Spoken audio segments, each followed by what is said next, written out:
Панкейки дайындаймыз. Оған бізге 1 кесе ұн керек, 50 мл сұйық май керек, 3 ас қанат қант керек, 1 стакан сүт керек, жылы сүт болу керек, кішкене тұз керек, 1 шай қасық разрыхлитель керек.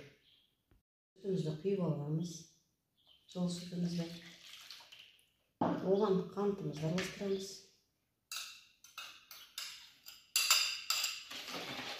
Қантымызды кішкене ерітіп аламыз.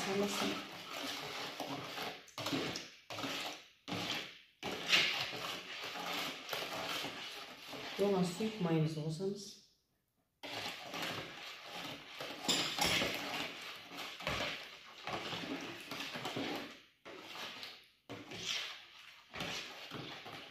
Кішкене тұз қосамыз.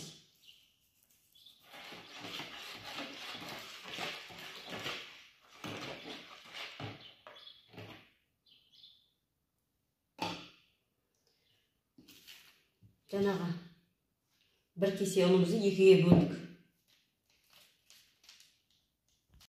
Разрыхлитель ұнымызға бастырып аламыз.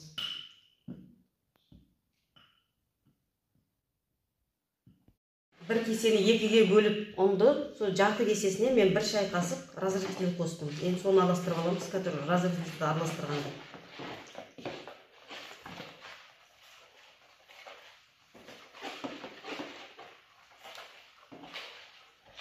Осылай болу керек. Мен, например, 1 кесе ұн қостым. Оны кішкенеден қосып отыру керек. Өйткені бәрін қосып жерсеңіз, кейбір ұнда қойып кетеді, кейбір сұйық болады. Соны қарайсыз ұнның арасында. Осындай болып қоюлыға. Табағымызды қыздыруға қоямыз. Ешқандай май жақпаймыз. Құрғақ табаға пісіреміз. Табағымызды 1 қыздырып алғаннан кейін саламыз. Сосын ақырынға қоямыз. Қарап тұруларыңыз керек. Қатты қызып кетпеу керек, қатты ақырын болмау керек. Табаның қоямыз.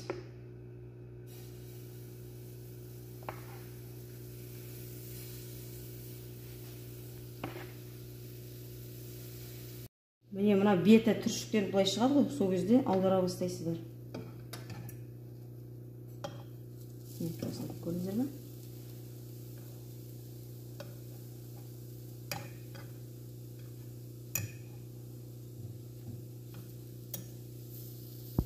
Менің панкейкім дайын, астарыңыз дәмді болсын. Менің артама тіркеліп, лайк басып кетіңіздер. Алдын ала рахмет.